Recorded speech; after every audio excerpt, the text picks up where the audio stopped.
அனைவருக்கும் Aadhira இஸ்மை world YouTube சார்பாக வணக்கத்தை தெரிவித்துக்கொண்டு இன்றைக்கான வீடியோ எதை பற்றின்னு பார்த்தீங்கன்னா, ஆடு வளர்ப்பில் ஒரு சிறந்த ஒரு 10 குறிப்புகளை உங்ககிட்ட சொல்கிறதுக்காக நான் இந்த வீடியோவை மேக் பண்ணியிருக்கேன்.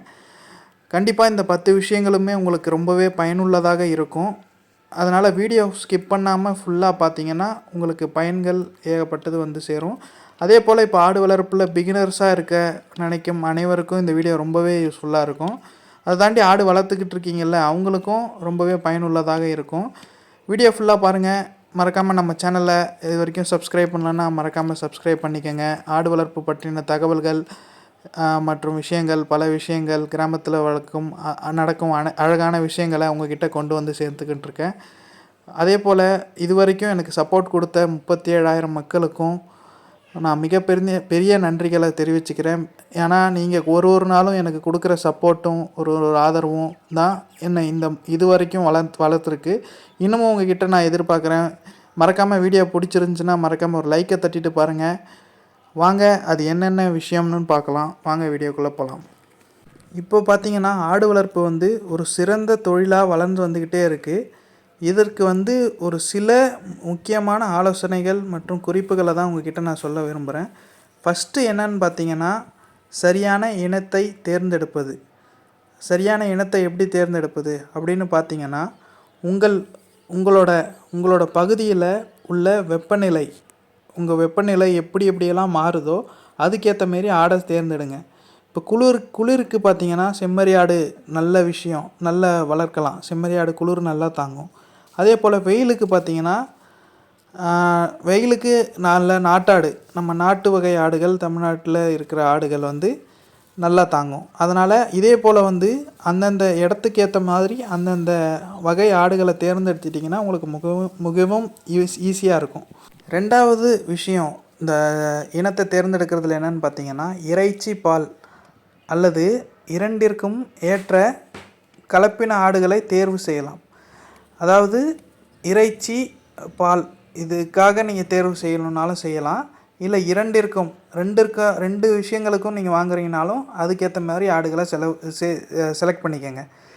அடுத்து 3வது விஷயம் பார்த்திங்கன்னா, வெள்ளாடு மற்றும் செம்மறி ஆடு என 2 முக்கியமான வகை உண்டு. ஆனால் பெரும்பாலானோர் வந்து என்ன பண்ணுவாங்கன்னா, வெள்ளாடுகளை தான் தேர்ந்தெடுப்பாங்க. ஏன்னா செம்மறி ஆடு வந்து சொல்கிற மாரி பார்த்திங்கன்னா வெயில் காலத்துக்கும், இப்போது வந்து நீங்கள் அது செம்மறி ஆடுனா நீங்கள் கண்டிப்பாக அது மேய்ச்சலுக்கு ஓட்டிகிட்டு போய் தான் நீங்கள் அதுக்கான பராமரிப்பு அதிகமாக இருக்கும். அதனால் வெள்ளாடு பராமரிப்பை கம்பேர் பண்ணும்போது செம்மறி ஆடு பராமரிப்பு அதிகம். அதனால் நீங்கள் வெள்ளாடு தேர்ந்தெடுப்பவர்கள் தான் அதிகமாக இருக்காங்க. என்னோடய சஜஷனும் பார்த்திங்கன்னா வெள்ளாடு தான். முதல் விஷயம், சரியான இனத்தை தேர்ந்தெடுப்பதில் எல்லாருக்கும் புரிஞ்சிருக்கும்னு நினைக்கிறேன். ஒரு 3 விஷயம் சொன்னேன். உங்கள் பகுதியோட வெப்பநிலைக்கு ஏற்ற மாரியும், இறைச்சி அல்லது பாலுக்காக யூஸ் பண்ணுறீங்களா, இல்லை இரண்டிற்கும் யூஸ் பண்ணுறீங்களா அப்படின்னு சேர்த்து தேர்ந்தெடுக்கலாம். 3வது விஷயம் பார்த்திங்கன்னா, வெள்ளாடு இல்லை செம்மறி ஆடு. நம்ம சைடில் பார்த்திங்கன்னா வெள்ளாடு வகை தான். வெள்ளாட்டில் நிறைய வகை இருக்குது. வெள்ளாட்டு வகையில் சேலம் கருப்பு, அதேமாதிரி நாட்டாடு, கன்னியாடு, இதே போல் நிறைய ஆடு இருக்குது. இதில் வந்து நாங்கள் வந்து நாட்டாடு கிராஸு, இந்த வெள்ளாடு பொதுவாக எல்லோரும் தேர்ந்தெடுப்பாங்க. இது வந்து நம்ம சைடு இருக்கிறது இயல்பு. அடுத்த விஷயம், இது ஃபஸ்ட்டு விஷயம் பார்த்துட்டோம். அடுத்த 2வது விஷயம் என்னென்னு பார்த்தீங்கன்னா, இடவசதி மற்றும் கொட்டகை அமைப்பு. இது ரொம்பவே முக்கியமான பாயிண்ட்டு. உங்களுக்கு இடவசதியும் ஒரு கொட்டகை அமைப்பும் எப்படி இருக்குங்கிறத பற்றி நான் தெளிவாக சொல்கிறேன், நல்லா கேட்டுக்கங்க. இந்த இடவசதியில் முதல் பாயிண்ட், இடவசதி மற்றும் கொட்டகை அமைப்பில் முதல் பாயிண்ட் என்னென்னு பார்த்தீங்கன்னா, ஆடுகளுக்கு எப்பயுமே போதுமான இடவசதி இருக்க வேணும். இதுதான் ஆடுகள் வளர்க்குறதுல ரொம்பவும் முக்கியமான ஒரு விஷயம். அந்த விஷயத்துக்கு நான் எப்படின்னு சொல்கிறேன். ஒரு ஆட்டுக்குட்டிக்கு மினிமம் வந்து 8 சதுரடி நிலம் இருக்கணும். 8 சதுரடி, 8 ஸ்கொயர் ஃபீட் இருக்க மாரி ஒரு ஆட்டுக்கு இருக்கணும். இப்போ சப்போஸ் ஒரு எக்ஸாம்பிளுக்கு வந்து 40 ஆட்டுக்குட்டிகள் வச்சுருக்கீங்கன்னா 320 சதுரடி நிலம் தேவைப்படும். இப்போ 40 குட்டிக்கு 320 ஸ்கொயர் ஃபீட்னால் பார்த்துக்கோங்களேன் எவ்வளோ தேவைப்படும்னு சொல்லிட்டு. அடுத்த விஷயம் என்னென்னு பார்த்தீங்கன்னா, தரையிலிருந்து கொஞ்சம் உலரான இடத்துல, அதாவது கதகதப்பான இடத்துல, ஈரமான இடத்துல இருக்கக்கூடாது. கொஞ்சம் உயர்ந்த இடத்துல இருக்க வேணும். தண்ணீர் தேங்காத மாரி. மழை காலத்துலன்னு எடுத்துக்கிட்டிங்கன்னா தண்ணீர் தேங்கும். மாரி தேங்காமல் நிற்கிற மாதிரியான ஒரு இடத்த அமைப்பை தேர்ந்தெடுக்கிறது ரொம்பவே அவசியம். இது வந்து தரை வளர்ப்போட பரண்மலை வளர்ப்பு வந்து தண்ணீர் தேங்காமல் இருக்கும், நோய் பராமல் இருக்கும். ஆனால் உங்களுக்கு வந்து மெயின்டெனன்ஸ் ஜாஸ்தி. தரையில் வளர்க்குறதோட பரண்மலை வளர்க்குறதுக்கு மெயின்டெனன்ஸ் ஜாஸ்தி, எக்ஸ்பென்ஸ் அதுக்கேற்ற மாரி அதிகமாகும். அதனால் நான் இதில் ப்ரிஃபர் பண்ணுறது பார்த்திங்கன்னா தரையில் தான். தரையிலே கொஞ்சம் சேஃப்டியாகவும் தண்ணீர் வந்து வடிஞ்சு போகிற மாரி மழை பெஞ்சாலும் கொட்டகை அமைச்சு அதுக்கான கரெக்டான ஒரு ஃபெசிலிட்டி அமைச்சு கொடுத்துட்டிங்கன்னா அதுவும் நல்லது தான். பரன் அமைச்சிங்கன்னா அதுக்கான செலவு எங்கேயோ போகும். இதுதான் என்னோடய சஜஷன். அடுத்தது மூணாவது விஷயம்னு என்னென்னு பார்த்தீங்கன்னா, மூணாவது மற்றும் முக்கியமான விஷயம் என்னென்னு பார்த்தீங்கன்னா தீவன மேலாண்மை. தீவன மேலாண்மை என்னென்னு பார்த்தீங்கன்னா, ஆடுகளுக்கு தேவையான பசுந்தீவனம். இப்போ பார்த்தீங்கன்னா இந்த ஆடுகள்லாம் மேய்ஞ்சிக்கிட்டு இருக்குல்ல, இதெல்லாம் பசுந்தீவனம் தான் சொல்லலாம். மேய்ச்சல் முறையில் பசுந்தீவனம் வந்து ரொம்பவே எளிமையாக இருக்கும். பரன் மேலே அமைச்சு நீங்கள் கட்டி போட்டு கொடுக்கறதுல பசுந்தீவனம் வந்து நீங்கள் செயற்கை முறையில் கொடுக்கறதால அதில் சத்துக்கள் குறைவறதுக்கு ரொம்பவே வாய்ப்பு இருக்கும். அதனால் நான் மேய்ச்சல் முறை தான் ரொம்ப சிறந்ததுன்னு சொல்லுவேன், எளிமையானதுன்னு சொல்லுவேன். நமக்கு வந்து பண விஷயத்துலேயும் ரொம்பவே எளிதாக இருக்கும். இது உங்களுக்கும் இது தான் தரையில் வளர்க்குறது தான் ரொம்ப பெனிஃபிட் அப்படின்னு தெரிஞ்சால் மறக்காமல் கமெண்ட்டில் சொல்லுங்கள். அப்புறம் பார்த்திங்கன்னா குறைந்தது இப்போ ஆடு வச்சுருக்கீங்க அப்படின்னா 4 ஏக்கர் நிலம் அப்படி இருக்குது. 4 ஏக்கர் நிலம் இருக்குன்னா 4 ஏக்கர் நிலம் இருந்துச்சுன்னா 100 ஆடுகளுக்கு போதும். 100 ஆடுகளுக்கு 4 ஏக்கர் நிலம்னு நம்ம கணக்கீடு சொல்லுது கண்டிப்பாக.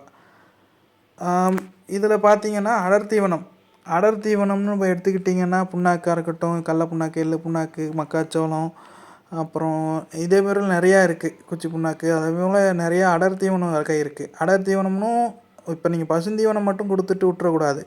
அதுக்கான அடர் தீவனமும் கொடுத்தா தான் ஆடுகள் வந்து நல்லா செழுமையாகவும் இருக்கும். அதோடய தோள்கள் பார்த்திங்கன்னா நல்லா ஷைனிங்காக இருக்கும். அந்த ஷைனிங் இல்லாமல் ஒரு ஆடுகள் தோல் சுருங்கியோ இல்லை முடி ஒரு மாதிரி நல்லா இல்லாமல் இருந்துச்சுன்னா அந்த ஆடு வளர்கிறது வந்து ரொம்ப சிரமமாக இருக்கும். இது வந்து தீவன மேலாண்மையில் ரொம்பவும் முக்கியமான விஷயம். அடுத்த முக்கியமான விஷயம், இப்போ 3வது முக்கியமான விஷயம் தீவன மேலாண்மை பார்த்தாச்சு. 4வது விஷயம் என்னென்னு பார்த்தீங்கன்னா இனப்பெருக்கம். இனப்பெருக்கத்தில் என்னென்னு பார்த்தீங்கன்னா அடுத்த மேலாண்மைன்னு ஒன்று இருக்குது, சுகாதார மேலாண்மை. ஆடுகள் இருக்கிறதுலே ரொம்ப சுத்தமான விலங்கு. நீங்கள் அது நல்லா நோட் பண்ணி பார்த்தீங்கன்னா நல்லா தெரியும். ஆடு வந்து ரொம்பவே சுத்தம் பார்க்கும். அது சுற்றி இருக்கிற இடமும் இருக்கட்டும் எல்லாமே நீங்கள் சுத்தமாக வச்சுக்கிட்டிங்கன்னா தான் அது நல்லா சுகாதாரமாக வளரும். அதனால் என்ன பண்ணணுன்னா ஆடுகளுக்கு இன்னும் என்னன்னு பார்த்தீங்கன்னா வருஷத்துக்கு 4 முறையாவது தடுப்பூசி போட வேணும். 4 முறை தடுப்பூசி கண்டிப்பாக போட்டிருக்கணும். அதுவும் எப்படின்னா கால்நடை மருத்துவர் ஆலோசனை பெற்று 4 முறை அதுக்கான தடுப்பூசியை போட்டிருக்கணும். அதே போல் டிவார்மிங் கண்டிப்பாக குடற்புழு நீக்கம் பண்ணியிருக்கணும். அதே போல் சுகாதார மேலாண்மையில் முக்கியமான விஷயம் ஆடுகளோட கொட்டகையாக இருக்கட்டும், ஆடுகளோட இருக்கிற இடமா இருக்கட்டும் ரொம்பவே சுத்தமாக வச்சுக்கணும். அப்படி நீங்கள் சுத்தமாக வச்சுக்கலன்னா ஆடு வந்து சரியாக எடை எடுத்துக்காது. சரியாக எடை எடுக்கலைன்னா மற்ற பிரச்சனை எல்லாமே வரும். அதனால் சுகாதார மேலாண்மை ரொம்பவே முக்கியம். அடுத்து 5வது விஷயம் என்னன்னு பார்த்தீங்கன்னா ஆடுகளை சந்தைப்படுத்துதல். இப்போ எல்லாமே நீங்கள் பண்ணிட்டீங்க, கரெக்டாக எல்லாமே பண்ணிட்டீங்க, சந்தைப்படுத்த தெரியலை அப்படின்னா உங்களுக்கு நஷ்டம்தான். இப்போ மேலே இருக்க எல்லாத்துலேயும் எப்படியாவது அரைகுறையாக பண்ணி ஆடை வளர்த்துட்டு சந்தைப்படுத்த தெரியலை அப்படின்னா உங்களுக்கு வந்து மொத்தம் எஃபர்ட் போட்டதும் லாஸ் தான்.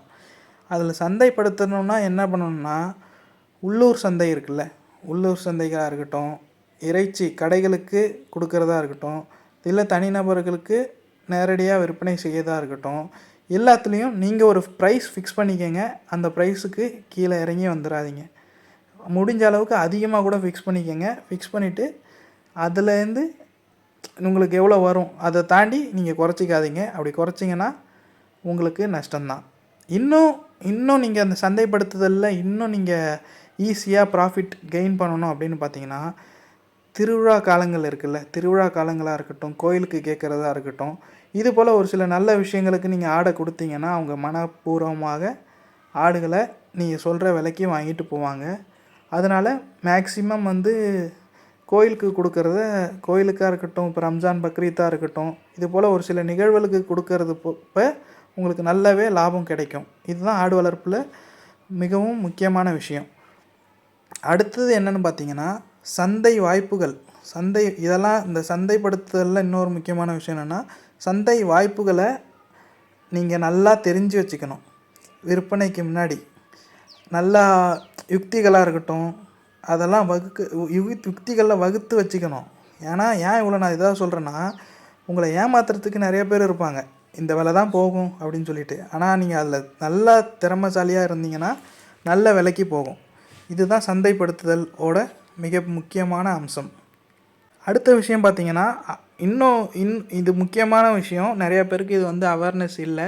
இதை நான் ஒரு தனி வீடியோவாக மேக் பண்ணி போடணுன்னா சொல்லுங்கள், நான் பண்ணி போடுறேன். அது என்ன விஷயம்னு பார்த்தீங்கன்னா, அரசு மானியங்கள் மற்றும் கடன்கள். ஆடு வளர்ப்பு, இந்த கால்நடை வளர்ப்புக்கு அரசு தனியாகவே திட்டம் வச்சுருக்கு. இதை பற்றி உங்களுக்கு ஃபுல் வீடியோ வேணும்னா சொல்லுங்கள், நான் கண்டிப்பாக ரிசர்ச் பண்ணி எடுத்து உங்களுக்காக நான் போடுறேன். அதில் இப்போது என்னென்னா, எல்லாருக்குமே தெரியும் அரசு மானியங்கள் நிறையா கொடுக்குது அப்படின்னு சொல்லிட்டு ஆடு வளர்ப்பில். அது என்னென்னு தெரிஞ்சுக்கங்க. நபார்டு வங்கின்னு ஒன்று இருக்குது. நபார்டு வங்கி கடன் உதவி ரொம்பவே வழங்கிக்கிட்டு இருக்குது ஆடு வளர்ப்பில். இதை போல் விசாரித்து நிறையாவும் பயன் பெறுங்க. ஏன்னா இது தெரியாமல் நிறையா பேர் விட்டுடுறீங்க. ஸோ விவசாயிகளுக்கு அரசு மானியங்கள் நிறையா தருது ஆடு வளர்ப்பில். ஸோ அதையும் கொஞ்சம் பெனிஃபிட்டாக பண்ணுங்கள். இது பற்றின ஃபுல் வீடியோ வேணும்னா மறக்காமல் கமெண்ட்டில் சொல்லுங்கள். நான் கண்டிப்பாக என்னால் முடிஞ்ச அளவுக்கு நான் இன்ஃபர்மேஷன் கலெக்ட் பண்ணி உங்களுக்காக நான் அடுத்த வீடியோவில் போடுறேன். அடுத்த ஒரு விஷயம் என்னென்னு பார்த்தீங்கன்னா, முதலீடை குறைந்த முதலீடு போட்டு அதிக லாபம் எப்படி எடுக்கிறது. அதில் ஆடு வளர்ப்பு தொழிலில் இந்த குறைந்த முதலீடு அதிக லாபம் உண்மையாகவே இருக்குது. அது எப்படின்றத நான் சொல்கிறேன்.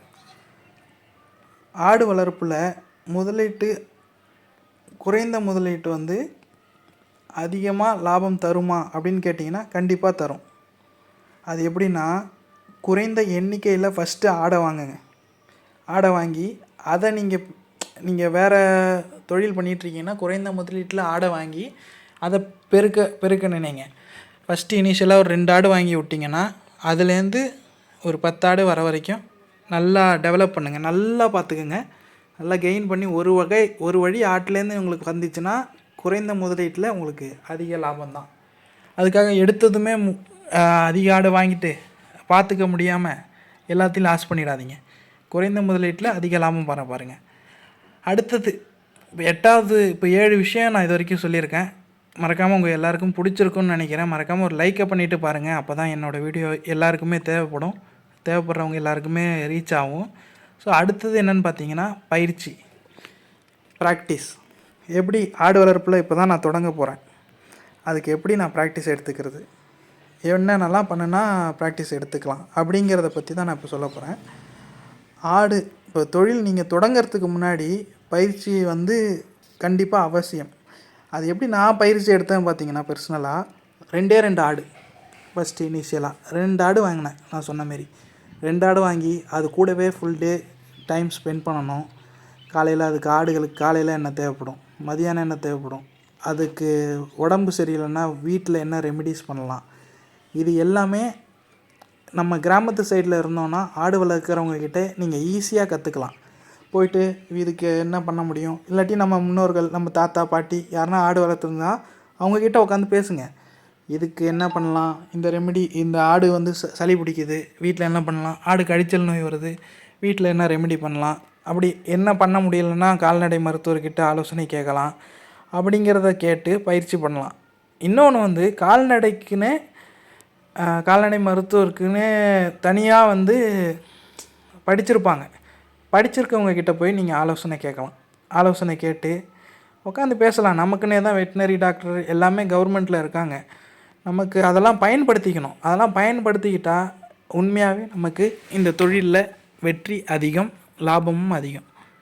அடுத்த விஷயம், இப்போதையும் இந்த பயிற்சி ரொம்பவே முக்கியம்னு சொல்லிட்டேன்னா, நெக்ஸ்ட்டு 9வது விஷயம் ஒன்று இருக்குது. 9வது விஷயம் என்னென்னு பார்த்தீங்கன்னா, நவீன தொழில்நுட்பங்கள் நிறையா இப்போ வளர்ந்துக்கிட்டே இருக்குது. ஐடி ஃபீல்டு நிறையா வளர்ந்துக்கிட்டு இருக்குது. ஆனால் ஐடி நீங்கள் எப்படி ஐடிங்கிறீங்க, இதை ஆடு வளர்ப்பில் என்ன பண்ணுவீங்க அப்படிங்கிறத தான் கேட்குறீங்க. ஆடு தொழில்நுட்பங்கள் வளர்ந்துருக்குன்னா ஐடி மட்டும் கிடையாது. டிராக்டராக இருக்கட்டும், ஆடு வளர்க்குறதுக்கு ஒரு மிஷினாக இருக்கட்டும், தண்ணி ஊற்றுறதுக்கு ஒரு நேப்பியருக்கு கட் பண்ணுறதுக்கு ஒரு மிஷினாக இருக்கட்டும், இதுலேயும் தொழில்நுட்பங்கள் மறந்துக்கிட்டுருக்கு.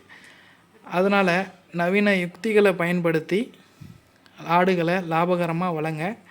கண்டிப்பாக உங்கள் எல்லாருக்குமே இந்த ஒரு 9 குறிப்பு 10 குறிப்புன்னு சொன்னால் ஒரு 9 குறிப்பு நான் சொல்லியிருக்கேன். 9 குறிப்புமே உங்களுக்கு நல்ல பயனுள்ளதாக இருக்கும்னு நான் நம்புகிறேன்.